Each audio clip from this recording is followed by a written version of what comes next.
What is going on, everybody? This is your boy Juggernaut 097 bringing you guys my WWE No Mercy 2017 predictions. And sorry, I am really late with these predictions. I mean, No Mercy is going to be starting here like in just a couple of hours. So yes, I am really late with these predictions. But you know, things happen in life where you get sidetracked. But nonetheless, I am here to do my No Mercy predictions. But before we get started with these predictions, go follow me on all my social media platforms. Go follow me on Twitter. It's at the True JSB. Go follow me on Instagram. It's the same thing. Go add me on Snapchat. It's at the True JSB #1. You know, like a 1 with it. And if this is your first time ever checking out one of my videos, please smash that subscribe button. That really helped me out a whole lot.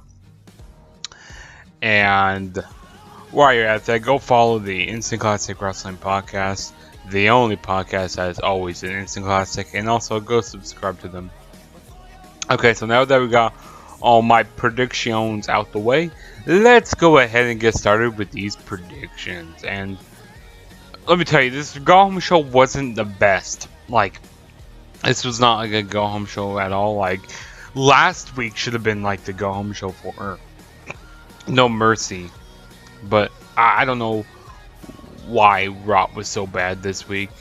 Because, I mean, last week we had that confrontation with Braun Strowman and Brock Lesnar. And then we had that great promo with John Cena and Roman Reigns. And this week, this kind of felt flat. But the first match we're going to be talking about is on the kickoff. We have Apollo Crews versus Elias Sampson. I don't really care about this match. I'm going to say Apollo Crews wins. I don't know. You know, just to get the fans hype, to get the fans into the show, but this match doesn't mean anything. I don't even know why they're facing each other. I'm just going to say, yeah, Apollo Crews wins. But, yeah, moving on from that. On to the actual show, we have the Intercontinental Championship match. We got The Miz defending the title against Jason Jordan. I don't care about Jason Jordan at all. Like, this whole storyline, you know, with him being the illegitimate son of Kurt Angle. I mean, in 2017, you can tell that they aren't related. That's not his actual son. You guys can tell that. I mean, WWE tries to think we're stupid, but we're not. We know that they are not. We know that that's not his actual son because we've seen video of his actual sons. So I don't know why WWE's trying to play this on this, and they're going back to like 2008, so you know how this is a really old storyline that they're trying to pull on us, but that's why I really can't get into Jason Jordan. And they should have never really broke American Alpha up because they were doing some pretty good stuff. Like, I don't know why they ever did that, but The Miz, on the other hand, he's doing some great stuff. He's really brought a whole bunch of light to that Intercontinental Championship. I mean, even though WWE has been treating him fairly, because, like, he's been doing a whole bunch of, you know, kind of like pipe bomb type-ass promos or shoot interviews, kind of. He's been shooting pretty much. He's been shooting from the gut, you know, actually saying some real shit. I'm sorry for the language. I need to calm down that language a little bit, but he's been saying some real stuff here. And I like that. I like that side from The Miz, because he wants to go out and defend his title day in and day out. He wants to defend his title. But WWE wants to just put him like on the pre-show, which I'm happy this is on the pre-show, but I got The Miz retaining his title here. Yeah, I don't see him losing. I mean, I don't think Jason Jordan deserves his title right now. So I'm gonna say the Miz retains. Oh my god. Next match we have is the WWE Cruiserweight Championship match. We got Neville defending the Cruiserweight Championship against Enzo Amore. I mean, I don't even know why Enzo's getting this. He's not a good wrestler. He's getting a whole bunch of backstage heat by the WWE. I mean, I just... excuse me. I have something stuck in my throat right now. Oh my god. Dying over here. No, but Enzo Amore. He's getting demoted, you know. I understand, like, they want to... He's getting over. He's really over. But he's getting demoted at the same time because, like, 205 Live, I mean, that's... He must have some bad backstage heat, though, but he's still getting the title shot, which is, I don't understand why. I'm going to say Neville retains. The king of the cruiserweights is going to retain this title. So, yeah, I got Neville winning here. I don't like Enzo Amore. He's just boring. Like, he says the same thing every single week, which is... I don't like that. It's just boring. Do some new stuff. Like, yes, I know, like, and NXT, he switched up quite a bit. And then, when he first came out to the main roster, he was, like, so different. But now, they just quit doing things with him. Like, they just gave up hope. Like, they said, okay, let's just have you go out there and do the same thing every single week. Like, it's boring. Like, WWE needs to do something. Like, repackage him. Or just release him. He's not a good wrestler. Like, he should still be with Colin Cassidy right now. But they wanted to tear them apart. I don't know why. Because, like, Enzo Amore could be... He's a good manager. I like him as a manager. But a wrestler, no. Just keep him away from the ring. Because he is not good at wrestling at all. But, I mean, they're getting eyes on the Cruiserweight division, though. But I got Neville winning here. I mean, he's, like, the realest Cruiserweight champion right now. And he's, like, the longest reigning Cruiserweight champion. Yeah, like, he's a two-time also Cruiserweight champion right now. But I got Neville retaining here, though. Enough about this match. Next match we have is Finn Balor versus Bray Wyatt. I thought this rivalry was over, in my opinion. Like, so they're doing this whole storyline now. Like, it's man versus man. Bray Wyatt, I mean, Finn Balor is just a man. You know, he doesn't have all of his superpowers. You know, like the demon. He can't bring out the demon. Now, if they kind of implemented this at SummerSlam, I could see why to continue this. But they didn't do anything of that at SummerSlam. Like, they should have maybe made Bray Wyatt win at SummerSlam. And then, like, wipe off the face paint.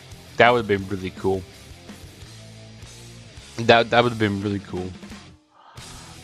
And then they could do this whole man versus man thing, and then, or maybe they could do this here, like maybe they could surprise the demon, and then Bray Wyatt could win and like wipe off the face paint.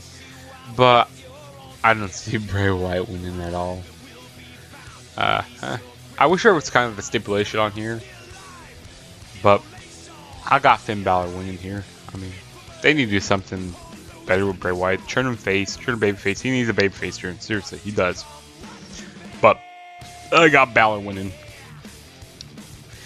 And then the next match we have is the Raw Tag Team Championship match. We got Seth Rollins and Dean Ambrose, the Shield 2.0 versus Cesaro and Sheamus, which their name is The Bar.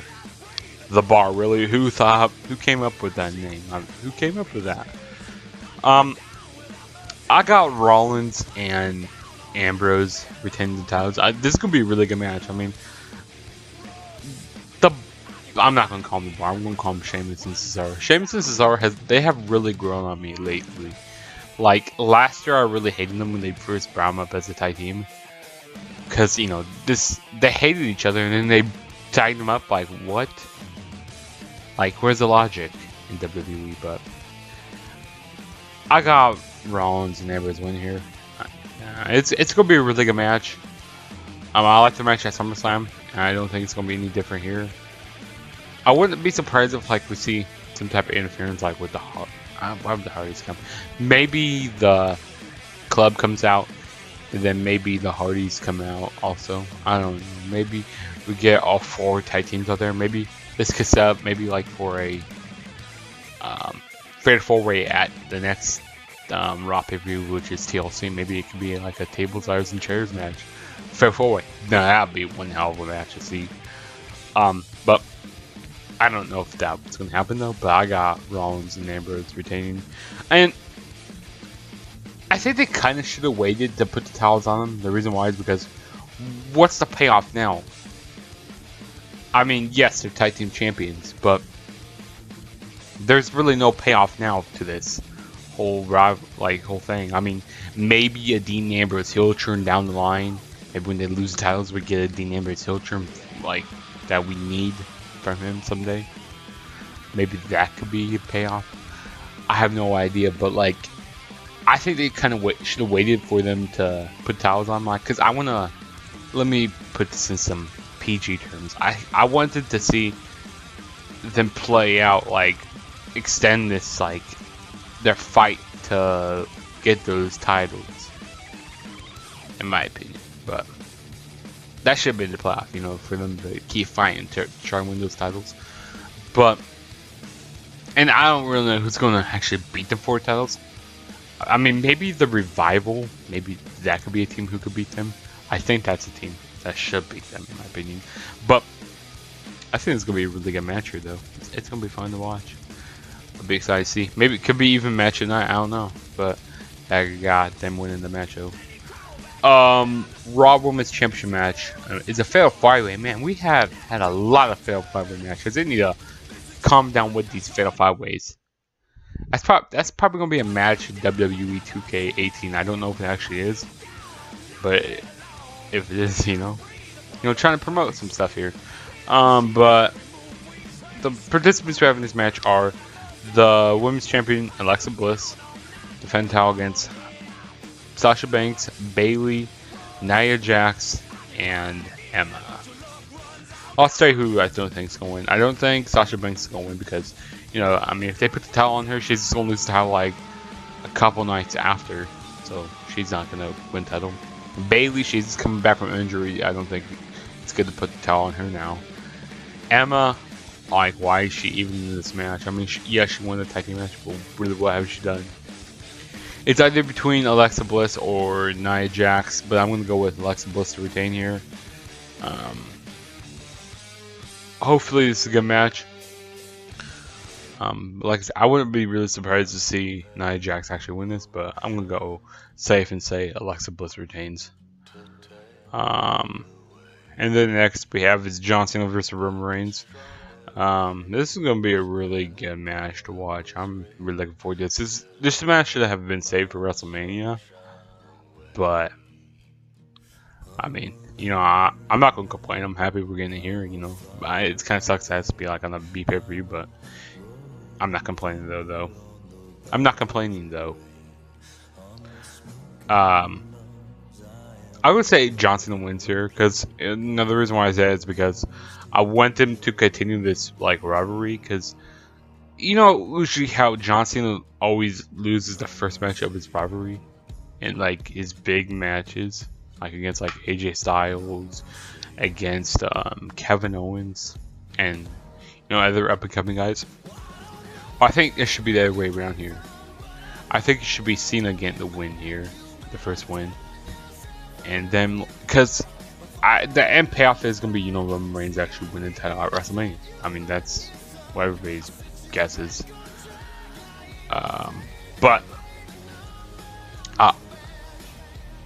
I'm gonna say Cena wins here, and maybe like Roman Reigns, he gets so upset. He goes like, "I need a rematch with John Cena because he needs to beat Cena really bad." And then maybe at like the Rumble or somewhere or Survivor Series, I don't know where at, he gets his rematch with Cena and he actually finally beats him.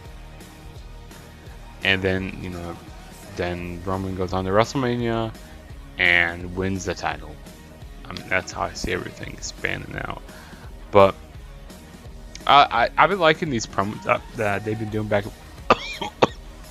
Shit, I'm dying right now over here, guys. Excuse me, but I mean, I've been liking these promos that they've been having back and forth. I mean, John Cena, he's been pretty much been firing back at Roman Reigns, you know, saying how he's not a good wrestler, how he, you know, I think Cena said this like, I don't have to bury you, you just bury yourself with your words you say. So I think that's so funny, but what Cena's been saying, you know, he's been kind of acting, I wouldn't say heel-like, but he's been acting more aggressive-like against Roman Reigns, because he was like, hey man, if you actually want to show something, like, actually do something in the ring, you know?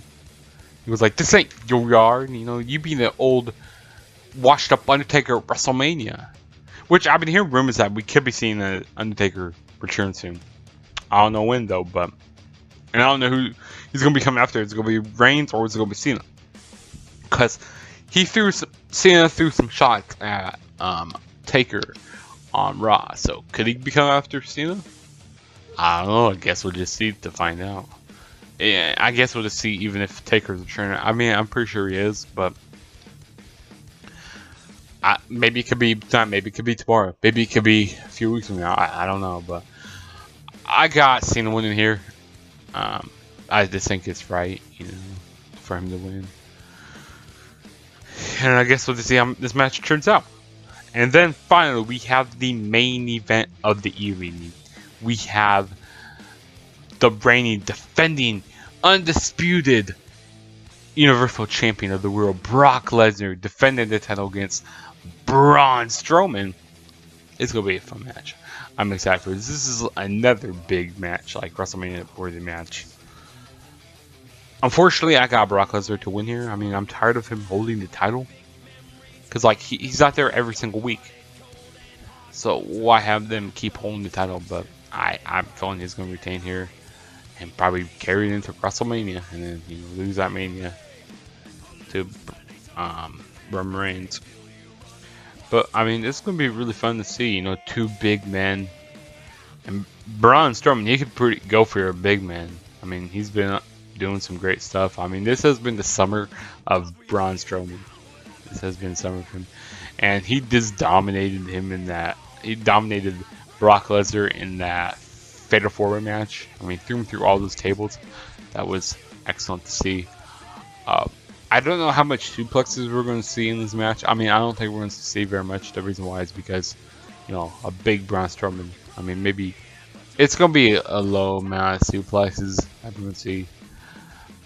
But we actually have somebody who can actually stand up to Big Show. Bleh.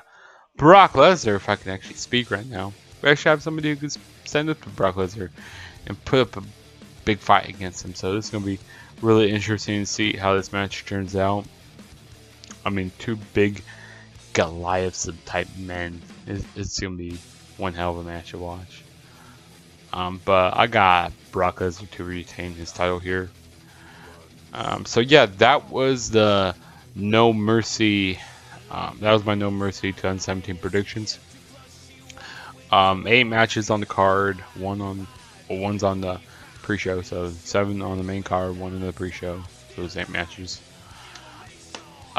So yeah, that was my predictions. Go follow me on all my social media platforms, like I said at the beginning of the video. And also hit that subscribe button. And also, while you're at it, I forgot to say, hit that notification button to become part of the Juggernaut Nation. And I guess I'll catch you guys in my next video. So I'll talk to you guys later. Peace out, Juggernaut Nation.